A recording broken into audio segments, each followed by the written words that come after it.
kudos to him. It is because of what we're experiencing. That's why we're complaining. Nothing is wrong with it. If you can deliver, if you have capacity, if you have competence, and you have character.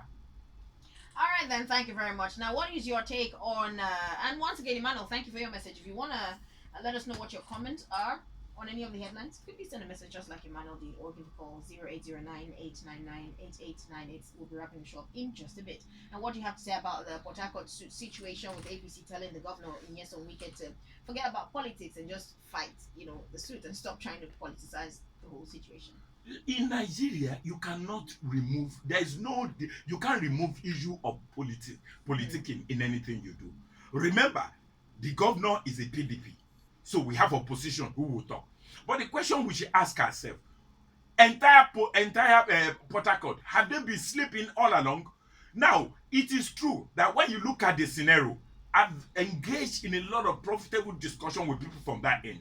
It is true, the people, they have premonition that they blaming the government, they're blaming the international oil company, and they're blaming the acquisition of the government, or acquisition of the shares of the government, saying that it is because of the acquisition that the people that polluted. And it is true, I must confess to you, the issue that is going on in Port Harcourt and all the environment is a mix of the external and internal. But I want to submit, the people too, they are the one that are impoverishing themselves. Most of the people, most of these problems are caused by the indigenous. You will see what they have done. Let me give you a statistic. In year 2012, we have the loss of oil that we have is $1.2 billion as at that I'm short for. But coming to year 2021, it has risen to $40.2 billion.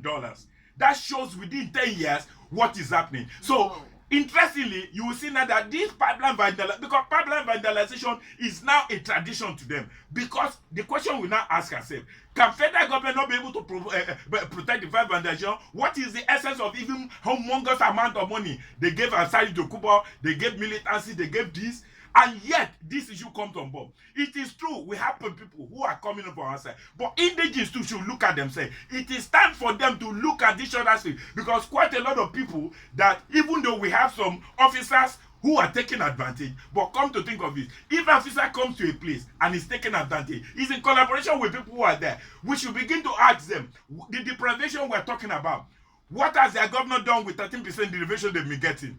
The issue of 40 billion over a decade of NDDC, what is the contribution of their people into it?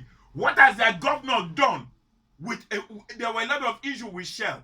If Shell paid a lot of compensation, we will see now that these are people depriving themselves. The people in lower house, the people in our house, high influential people are the people that are causing the trouble. Because most of all those acquisition refinery, it is true, they have people in prison, but they should check themselves. They are the owner of the problem. They should solve the problem. I appreciate we have external factors that are coming into it. But now, they've called for a bid of the oil well now. They've allocated it, If they're confident enough, they should go into it. I want to know that when the center is not holding, that's why we have problem. They should look into themselves, because if they guide themselves well, if they work in accordance with it, let's forget about partisan politics. If they're still talking about politics, they won't go nowhere.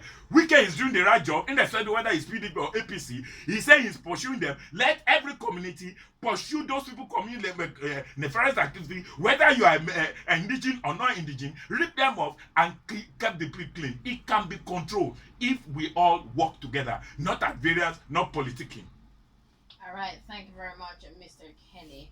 And quickly now, we have here, this one is coming from the Vanguard newspaper. Federal government, hold on for a moment, says the federal government should use crude oil surplus to fund budget deficit. We're all out of time, so quickly, what do you think about this? It says price of crude oil in the international market rose, started this week, it hit over $88 per barrel against last week's $62 per barrel. And federal government has been asked to consider using the surplus to either reduce the budget deficit or use it to build infrastructure. What's your take on that? Quickly before that. Interestingly, it is lack of trust of this administration. People can come in and advise them, but they have the one want to do. As I speak to you, the reserve that we have has dropped to about $35 million. The whole reserve we have as a nation. This is whereas one single man is establishing a refinery running to billions of dollars.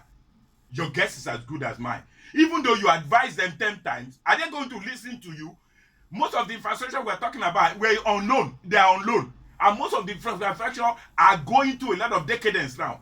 And I don't know how they will sustain it. The issue now is that the administration is pursuing only mechanical growth. They are not pursuing the right growth that will affect people at the bottom line. Even what did the infrastructure does it, how has it affected the bottom line? How has it affected the household? Even the social facility, social infrastructure they are doing, has it done that? We have more poverty now than we have. Almost 80, between 80 and 90 Nigerians are poor. And the money resides within few people because we don't have no consequence action to fight them. That's where we're suffering as of now. And the suffering continues if we don't change. Restructuring is what we need. Thank you very much, Mr. Kenny. It's been a pleasure having you on the show. Your views are very much appreciated. Enjoy the rest of your day. Thank you.